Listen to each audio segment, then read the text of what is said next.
Okay so abacus के बारे में आपने जो सवाल पूछे मुझे मैम कि एबेकस से बेनिफिट क्या होता है। बेसिकली एबेकस है ये ऑल राउंड ब्रेन डेवलपमेंट का है।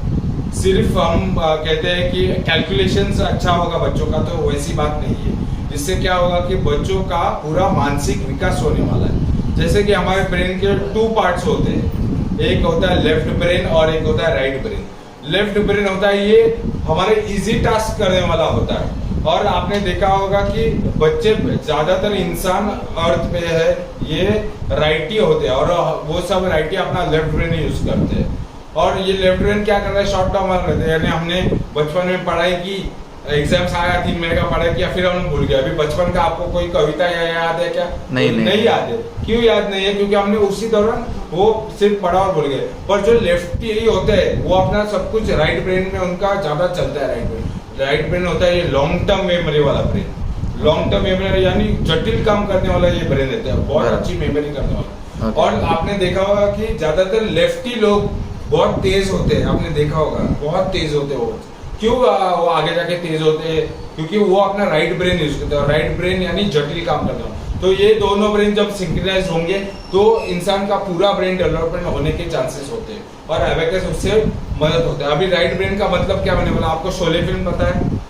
आपको पता होगी ना शोले फिल्म, सर आपको भी पता है। उसके सभी पात्र आपको पता है, गब्बर को पहचानते हैं, हाँ बराबर, बसंती, जय, वीरू, सब कहानी आपको सब कुछ पता है। ये क्यों पता है? क्योंकि ये रिपीटेडली हर साल आपके सामने आई बराबर ना। हर साल 1.5 साल 2 साल बाद आपके सामने टीवी पे आ गया, आप ना चाहते भी आपने देखा, और वो आपके जहन में बस गई बराबर, यानी राइट ब्रेन में बस गई, वो आपके memory stock long term memory में हो गई, क्योंकि वो अच्छी भी आपको लगी थी इससे बराबर है। तो इसी हिसाब से एबेकस जब बच्चे 2 हाथ, ये 2 हाथ है और 4 उंगली से, इंडेक्स फिंगर्स और थंब, इस थंब से जब बच्चे एबेकस के जो मणि रहते हैं वो ऊपर नीचे जब करते हैं calculation, add 2 add 5 less 1 add 2 add 9 add, ये सब करते करते बच्चे क्या करते हैं 2-2.5 साल वो तकरीबन 20 से 25 हजार सम जब सॉल्व करते हैं तब उनका ये दोनों भी ब्रेन है ये एक्टिव हो जाता है दोनों। और इसके कारण सबसे बड़ा बेनिफिट क्या होता है, 10 बेनिफिट है सबसे बड़े। उनका फोटोग्राफिक मेमोरी,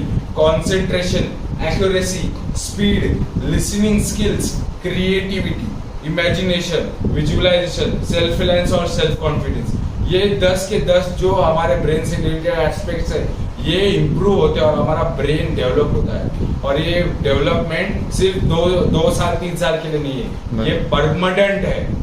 जैसे एक पॉटर रहता है, कुम्हार रहता है जो माटी को आकार देता है और फिर एक पॉट बनाता है, वैसे हम हमारे ब्रेन को एक अच्छे तरीके से हैबिट्स लगा रहे, एक अच्छा आकार दे रहे और उसको तैयार कर रहे आगे के। ये ब्रेन डेवलपमेंट 2 साल के लिए नहीं है, ये पूरे जिंदगी भर के लिए होती है। और ये होने के बाद आगे जाके जब बच्चा आपका किसी भी लाइन में जा रहा है, चाहे वो बिजनेस हो, स्पोर्ट्स हो, आर्ट्स हो या कुछ भी एकेडमिक्स हो, किसी भी क्षेत्र में रिसर्च हो, किस में भी वो जा रहा है, वो बाकी लोगों से कंपेरेटिवली 10-20 कदम आगे रहेगा क्योंकि उसका एक्चुअल में ब्रेन डेवलपमेंट हुआ है।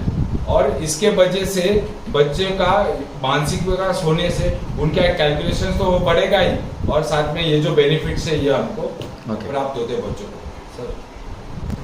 और उसके बेनिफिट क्या है वो बताओ आगे। एबेकस का बेनिफिट मैंने जैसे बताया, उसके साथ साथ सिर्फ थियरी नहीं हम लोग सिखाते हैं। एबेकस के जो कैलकुलेशंस होते हैं वो तो हो गए, उनके साथ प्रैक्टिकल्स में उनको क्या पढ़ाता हूँ कि brain gymming exercise, brain gymming की एक्सरसाइज जैसे हम लोग कार्ड्स एक्टिविटी करते हैं, यानी कार्ड्स का बीट्स का भाषा होता है okay. यानी नंबर्स जो हम लोग दिखाते हैं वैसे ही एबेकस का भाषा होता है। वो बच्चे नया भाषा सीखने वाले, वो उससे थ्रू वो नंबर्स को पहचानेंगे और वो करेंगे। उसमें कार्ड्स एक्टिविटी रहेंगे, बाद में उसका मेमोरी गेम्स रहेगा, फ्लैश कार्ड्स जैसे मैंने बताया वो रहेगा। एक मैं बताता हूँ, देखा बराबर है, पर इसको हम लोग एबेकस में ऐसा बताते हैं, ये 0 है इधर, इस रॉड पे ये टेंस वाला रॉड है बराबर है ना, tens place and ones place, तो वंस प्लेस पे 1 है, पर टेंस प्लेस कुछ है तो 0-1, तो द आंसर इज 0-1। तो इस हिसाब से हम लोग कार्ड्स एक्टिविटी करते हैं, यानी इसका मेमोरी गेम होता है, फ्लैश कार्ड्स होता है। बाद में हम लोग रैंडम कॉलिंग भी सिखाते हैं बच्चों को, बाद में असेंडिंग डिसेंडिंग भी होता है, स्पीड राइटिंग होता है। साथ में फिजिकल एक्टिविटीज मैं खुद लेता हूँ, जैसे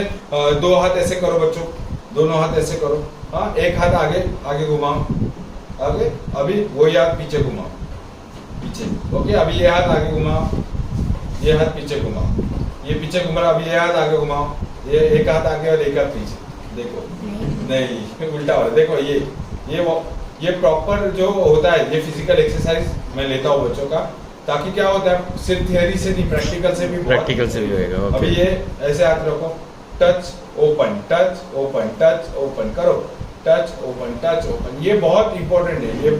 ये फिजिकल एक्टिविटीज बॉडी में। अभी हम एक इंडेक्स है और दूसरे हाथ का थंब, ये टच करो, ये 1 2 1 2 1 2, अभी नीचे 1 2 1 2 1 2 1 2, समझ में आया?